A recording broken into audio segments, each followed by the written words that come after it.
What's up, everybody? Welcome back to the channel. We are here with a leg day today. We're going to talk you through the hows, the whys, the whats of what we're doing and what we're trying to look to achieve throughout this workout. So first thing, we're going up for a leg extension. This is the Atlantis leg extension, so it's very, very good. We're looking to kind of set our hip back nice against the pad so that we have a full range of motion that we can go through.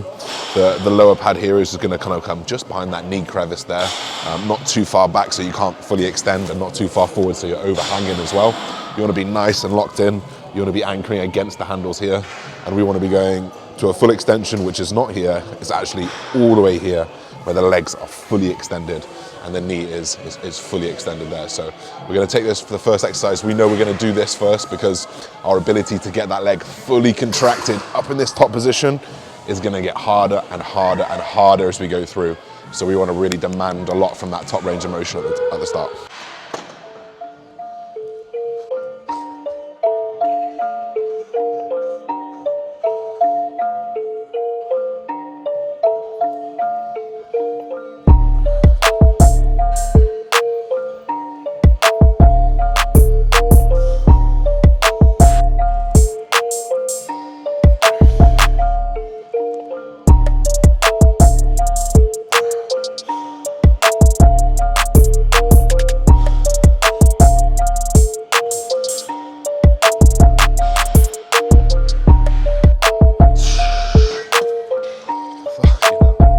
Something to note on a leg extension, and to be honest, most things, the whole like keep your toes this way, keep your toes this way, and keeping your toes this way, it doesn't have any interaction on how the quad works. The quad works by flexion and extension at the knee. The more you stretch this out, the more you flex this forward, is going to affect what happens in the quad. But if you're turning your feet, that flexion or extension doesn't change whatsoever. So don't worry about where your feet are hanging. Just keep them in the middle, whatever feels normal to you. Just execute everything the same. Don't worry about these 10 here, 10 there, 10 there. I used to do that stuff, and I'm telling you, like biomechanically, nothing else happens. It's just about how far you can bring that heel to your bum and extend it forward.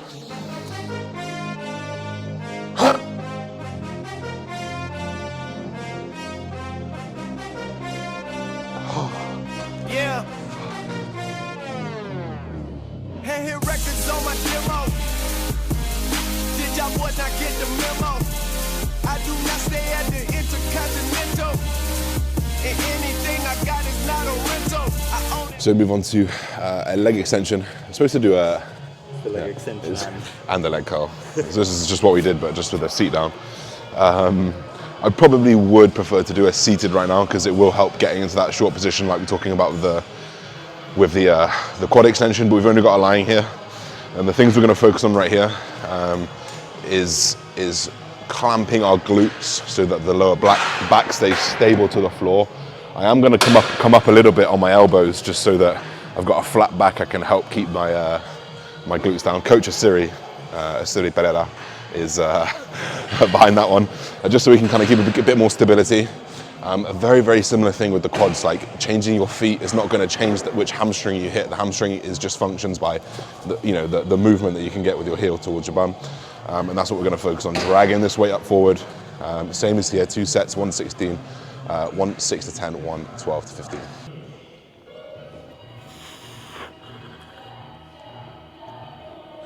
Who's that girl? They wanna know.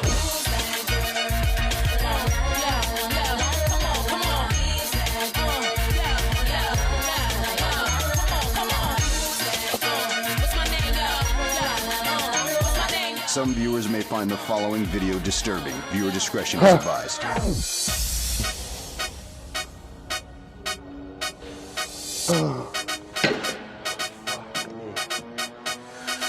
Tell you what, heavy hamstring curls can get fucked because that hurts a lot.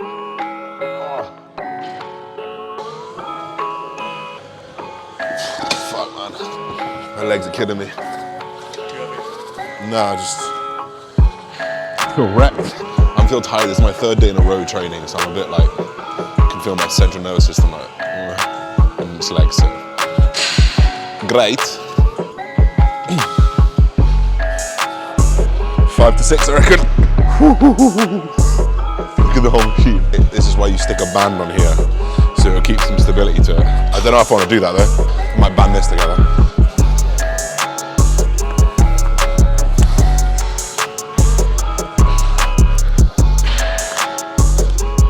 This is a 2-plate increase, it's going to be quite a lot. So we've kind of done our, we're talking about the short range, that kind of, for the hamstring and for the extension. So now I'm moving on to, my advice here would be to pick a exercise that allows you to load a pretty decent amount of weight with the most amount of range of motion available to you. So you'll see like a V squat. I've talked about this a bit on the channel before. And when I get into a V squat, because of my biomechanics, my short legs, my long torso, when I get in a V squat, I can get down to about here, and I've got to come back up. But with something like a pendulum squat or a hack squat, for me, I can sit quite low, and I get that full range of motion and that full extension and flexion at the knee, which is what we're trying to do to recruit as much muscle as possible. So this machine just allows me to load up nicely, stay in that big range of motion, work hard, and this is our like mechanical loading set. 2 of these, and then we've got a metabolite set on a leg press, and we're pretty much fried there. Like if you're doing more than that, your intensity is probably a little bit lower, but because we're training very, very hard, very, very intense, the amount of working sets we've got is inevitably going to be reduced. So 6 plates on this. I've never done this before. I might still have never done it after this set because I might not move it, but we'll see.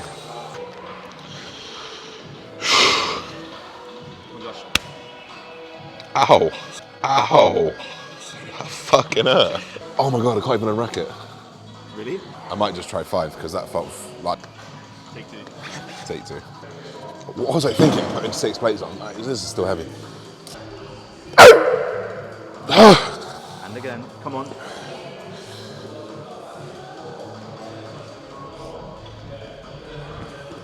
Good. Come on. Oh my God. Fuck, I feel rubbish today. That was so heavy. Like the music playing in my head, like the music playing in my head.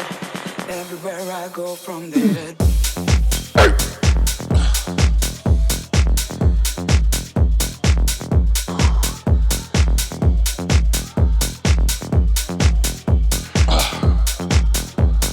Everywhere I go from.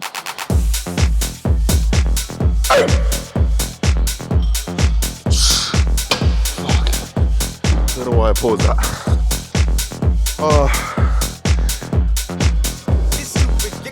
So pendulum done and dusted. A big heavy load on there, and then now we move on to a leg press. This is the only one they've got in here, the Atlantis one, so I've heard it's pretty good. We are going for a rest pause set, which is like an intensity technique to kind of get more reps out. Picking a weight you can sort of do 20 with, and we're gonna end up with about 25, 30 reps on here. First set's gonna be around 15 reps. We're gonna rest 20 seconds only, and then we're gonna do a 10-ish, and then we're gonna do a 5-ish. So 3 set points, 3 failure points, a 15, a 10-ish, and a 5. 20 seconds rest between those failure points. Just to pump blood into these legs, absolutely kill them off. And then we're pretty much done after that, so it's short and sweet.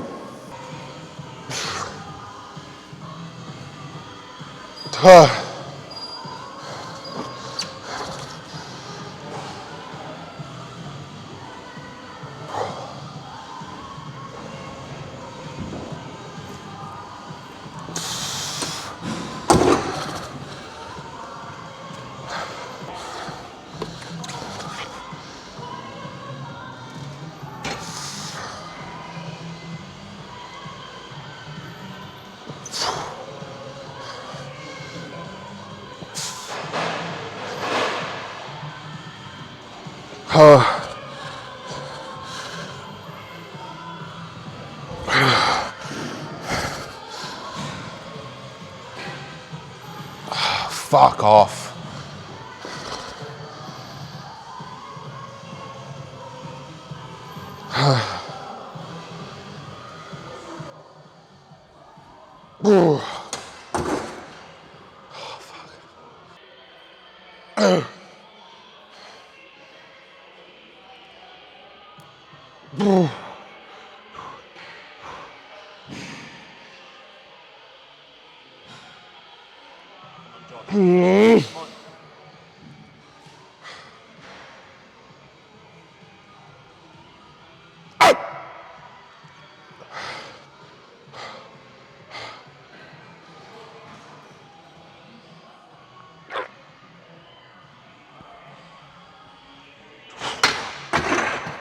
Oh, fuck. That fucking hurts. Your turn. So we've pretty much exhausted legs and exhausted our energy system at this point. So we're moving on to much more of an isolatory movement. We're just going for a standing hamstring curl to be finishing things off. A standing hamstring curl is not very energy demanding, so it's not going to require too much of us. It's a little bit more volume onto our hamstrings, so I'm trying to grow at the moment because my quads are a little bit too big. Well, not too big, but out of proportion. The main thing here is driving your hip into here. Similarly with the lying, you're trying to keep your glutes pretty clamped and just bringing it through that full range of motion where you can.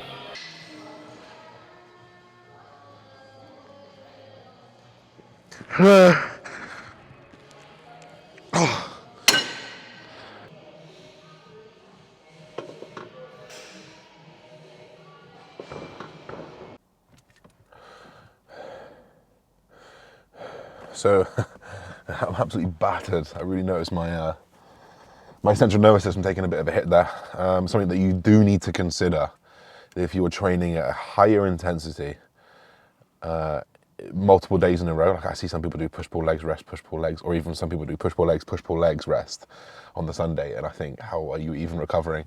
I noticeably feel a little bit worse today, just because it is my third day training. But the reason why for the third day training today is because tomorrow I'm headed to Dubai for a week, see the old man, see how he's getting on. For those of you guys who've been following that kind of story, we're going to be heading over there early morning tomorrow, and we'll be out there. So a little bit of content to come in Dubai.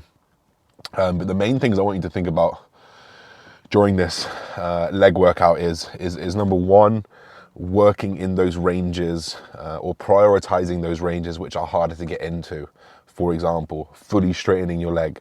You don't fully straighten your leg on a pendulum squat. You don't fully straighten your leg on a leg press because you're going to snap your leg, because the weight is going to come up, you're going to come through the kneecap and it's going to snap. But when you realize that you're not going to be working through that, that hyperextended range, you realize that actually it makes sense for you to do a little bit of a leg extension first, because working in that end range isn't necessarily going to affect those sets too much, because we are working in that range that you're not necessarily getting into. The other thing is I want you to think about your bread and butter of the session. Are you hitting the maximum range of motion that you can, safely as you can? Doesn't mean you can just extend that range of motion, curve your back up and put a load of lumbar pressure on. We're not trying to do that. We're trying to stay away from that. But the maximum range of motion that you can stay in safely and as much weight as you can. And then just adequate volume over the weeks. So that's going to be it for today's video, guys. I hope you guys enjoyed it. We'll be back very, very soon. Peace and love, everybody. See you soon. Get crazy, get fucking dumb. Get crazy, get fucking dumb, dumb. Get fucking dumb, dumb.